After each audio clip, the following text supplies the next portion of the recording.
Hello friends, आज हम बात करते हैं 26 अप्रैल 2026 के करंट के जितने भी क्वेश्चन बनेंगे आज हम इस वीडियो में डिस्कस करेंगे। बात करते हैं 15 क्वेश्चन होंगे, बहुत ज़्यादा मोस्ट इंपॉर्टेंट, और प्रत्येक क्वेश्चन के 5 डीप फैक्ट कराए जाएंगे जिससे कि आपकी नॉलेज और भी इम्प्रूव होगी। बात करते हैं कि अगर आप जीके और करंट अफेयर में किसी भी एग्जाम में फुल नंबर लाना चाहते हैं तो हमारे चैनल पीएसपी परीक्षा वाणी पर नए हैं तो प्लीज़ को सब्सक्राइब और वीडियो को लाइक के साथ साथ शेयर करना ना भूलिएगा। चलिए हम एक अच्छे थॉट के साथ वीडियो शुरू करते हैं। तो बात करते हैं, अच्छा समय कभी नहीं आता है बल्कि समय को ही अच्छा बनाना पड़ता है। तो दोस्तों, अपने जीवन में इसको लागू करिएगा और लगातार कंटिन्यू पढ़ाई को जारी रखिएगा। तो हम अपने फर्स्ट क्वेश्चन की बात करते हैं जो आपकी स्क्रीन पर ये रहा। तो भारतीय सेना के किस प्रमुख को 24 से 25 अप्रैल 2026 को अमेरिका के हॉल ऑफ फेम में शामिल किया गया है? तो बात कर लेते हैं, फर्स्ट क्वेश्चन है, बहुत ज़्यादा इंपॉर्टेंट है। और किसको शामिल किया गया है? तो बात कर लेते हैं कि हम जनरल उपेंद्र द्विवेदी को इसमें शामिल किया गया है। तो इसका बी ऑप्शन इसका बिल्कुल करेक्ट हो जाएगा। कुछ और इसके बारे में बात कर लेते हैं। जनरल उपेंद्र द्विवेदी वर्तमान में भारतीय सेना के प्रमुख चीफ ऑफ आर्मी स्टाफ हैं।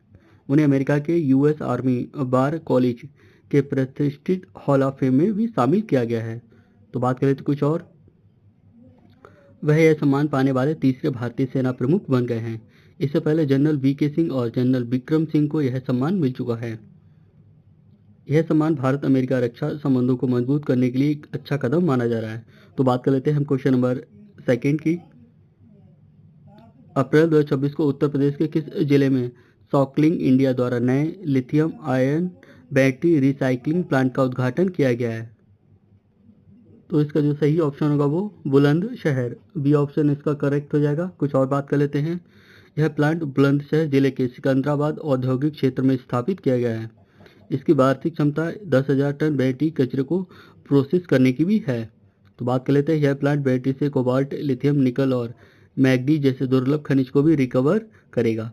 यहाँ भारत के इलेक्ट्रॉनिक वाहन, जिसको हम ईवी इकोसिस्टम को आत्मनिर्भर करने में भी मदद करेगा। तो बात कर लेते हैं कुछ और अगले क्वेश्चन की। क्वेश्चन नंबर थर्ड आपकी स्क्रीन पर ये रहा।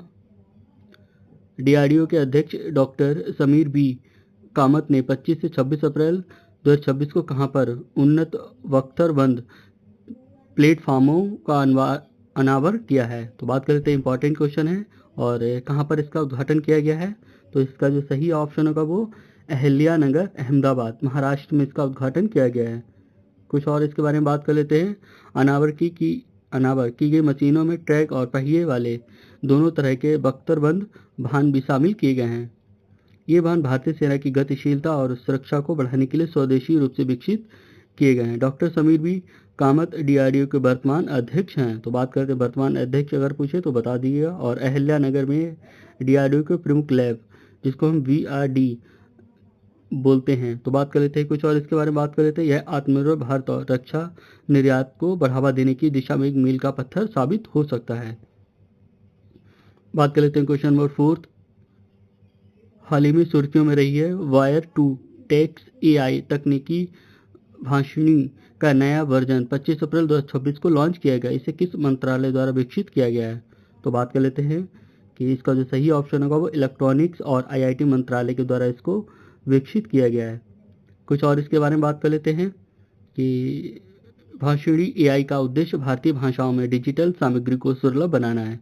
नया वर्जन 22 आधिकारिक भारतीय भाषाओं के साथ साथ बोलियों को भी सपोर्ट करता है। यह डिजिटल इंडिया मिशन के तहत एक महत्वपूर्ण पहल सरकार की तरफ से की गई है। तो बात कर लेते हैं क्वेश्चन नंबर 5। 25 अप्रैल 2026 को उत्तर प्रदेश के किस ऐतिहासिक स्थल को यूनेस्को विश्व धरोहर की अस्थायी सूची में शामिल करने के लिए नया प्रस्ताव पारित किया गया है? तो बात कर लेते हैं कि कलिंजर जिला को शामिल करने का प्रस्ताव पारित किया गया है। तो कलिंजर किला, ठीक है, चंदेल राजाओं द्वारा निर्मित एक अभेद दुर्ग माना जाता है। इसके ऐतिहासिक और वास्तुशिल्प महत्व को देखते हुए पर्यटन विभाग ने यह पहल की है। उत्तर प्रदेश में वर्तमान में 3 विश्व धरोहर स्थल ताजमहल, आगरा और फतेहपुर सीकरी शामिल हैं। तो बात कर लेते हैं कलिंजर किले में, यहाँ पे हाँ किला होना चाहिए। किले में भगवान शिव का प्रसिद्ध नीलकंठ मंदिर भी अवस्थित है। तो बात कर लेते हैं कि क्वेश्चन नंबर 6 की। अप्रैल 2026 को केंद्र सरकार ने सस्टेनेबल एविएशन फ्यूल के मिश्रण को अनिवार्य करने के लिए किस वर्ष तक का रोड मैप तैयार किया है? तो बात कर लेते हैं कि 2027। तो ये ऑप्शन इसका करेक्ट हो जाएगा। 2027 तक इसको रोड मैप को क्लियर करने का लक्ष्य सरकार की तरफ से रखा गया है। तो 2027 से अंतर्राष्ट्रीय उड़ानों में 1% टिकट विमान ईंधन का मिश्रण अनिवार्य कर दिया गया है। इसका उद्देश्य विमान क्षेत्र से होने वाले कार्बन उत्सर्जन को कम करना है। SAF को हम कृषि अपशिष्ट खाना पकाने के लिए तेल और अन्य जैव कचरे से बनाया गया है। तो भारत ने 2070 तक नेट जीरो उत्सर्जन का लक्ष्य रखा हुआ है। इंडिगो और एयर इंडिया जैसी कंपनियों ने पहले ही SAF का परीक्षण शुरू कर दिया है। तो बात कर लेते हैं क्वेश्चन नंबर 7।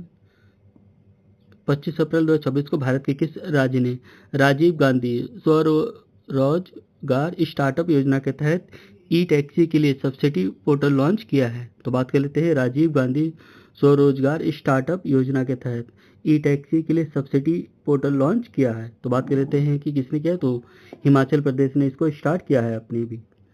हिमाचल सरकार ई टैक्सी खरीदने पर युवाओं को 50% सब्सिडी प्रदान कर रही है। यह योजना राज्य को ग्रीन स्टेट बनाने के लक्ष्य का भी हिस्सा माना जा रहा है। मुख्यमंत्री सुखविंदर सिंह सुक्खू ने इसका उद्घाटन शिमला में किया हुआ है। इसमें युवाओं को रोजगार के साथ पर्यावरण संरक्षण से भी जोड़ा जा रहा है। हिमाचल प्रदेश 2026 के अंत तक पूरी तरह प्रदूषण मुक्त सार्वजनिक परिवहन का भी लक्ष्य रखा गया है। तो बात कर लेते हैं क्वेश्चन नंबर 8। 25 अप्रैल 2026 को एशियन क्रेडिट फिशिंग तलवारबाजी चैंपियनशिप में भारत ने कितने स्वर्ण पदक जीते हुए हैं? तो बात कर लेते हैं कि इसमें भारत ने 2 स्वर्ण पदक जीते हुए हैं। तो कुछ और बात करते हैं। यह चैंपियनशिप बैंकॉक थाईलैंड में आयोजित की गई थी और भारत ने इस साल फिशिंग में अपना अब तक का सर्वश्रेष्ठ प्रदर्शन किया हुआ है।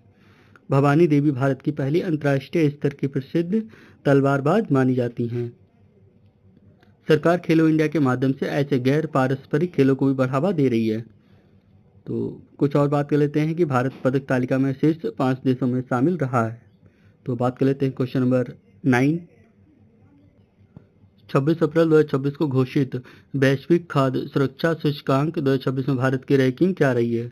तो बात कर लेते हैं। इंपॉर्टेंट क्वेश्चन है, ऐसे क्वेश्चन आपके एग्जाम में पूछे जाते हैं कि वैश्विक खाद्य सुरक्षा सूचकांक 2026 में भारत की रैंकिंग क्या रही है? तो भारत की रैंकिंग इसमें 58वीं रही है। तो सी ऑप्शन इसका बिल्कुल करेक्ट हो जाएगा। कुछ और इसके बारे में बात कर लेते हैं। भारत ने पिछले वर्ष 68वीं की तुलना में 10 अंकों का सुधार किया हुआ है। सूचकांक में सामर्थ्य, उपलब्धता, गुणवत्ता और सुरक्षा के आधार पर देशों को मापा जाता है। इस सूची में फिनलैंड और आयरलैंड शीर्ष स्थान पर रहे हुए हैं। बात कर लेते हैं कुछ और। भारत में मिलेटस बाजार को बढ़ावा देने से खाद्य सुरक्षा में सुधार हुआ है और सरकारी राशन योजना रैंकिंग सुधारने में भी बड़ी भूमिका निभाई हुई है। तो बात कर लेते हैं क्वेश्चन नंबर 10। 26 अप्रैल 2026 को संपन्न हुए वर्ल्ड बुक फेयर विश्व पुस्तक मेला में किस देश को गेस्ट ऑफ ऑनर नामित किया गया है? तो बात कर लेते हैं। इंपॉर्टेंट क्वेश्चन है कि किसको नामित किया गया है? तो इसका जो सही ऑप्शन होगा वो ब्राजील। यह मेला नई दिल्ली के प्रगति मैदान में आयोजित किया गया था। ब्राजील के साहित्य और संस्कृति को इस वर्ष विशेष स्थान दिया गया है। मेले की थीम बहुभाषीय भारत एक जीवन परंपरा रखी गई थी। इस दौरान कई भारतीय क्लासिकल पुस्तकों का पुर्तगाली भाषा में अनुवाद किया गया है। राष्ट्रीय पुस्तक ब्याज इसका मुख्य आय माना जा रहा है। तो बात कर लेते हैं क्वेश्चन नंबर 11। 26 अप्रैल 2026 को घोषित लॉरियस वर्ल्ड स्पोर्ट्स अवार्ड में स्पोर्टमैन ऑफ द ईयर का खिताब किसने जीता है? तो बात कर लेते हैं कि स्पोर्टमैन ऑफ द ईयर का खिताब किसने जीता हुआ है। तो इंपॉर्टेंट क्वेश्चन है क्योंकि यह पूछा जा सकता है। तो नोवाक जोकोविच ने यह पुरस्कार अपने नाम किया हुआ है। तो बी ऑप्शन इसका करेक्ट हो जाएगा। जोकोविच ने रिकॉर्ड 5वीं बार यह प्रतिष्ठित खिताब पुरस्कार अपने नाम किया हुआ है।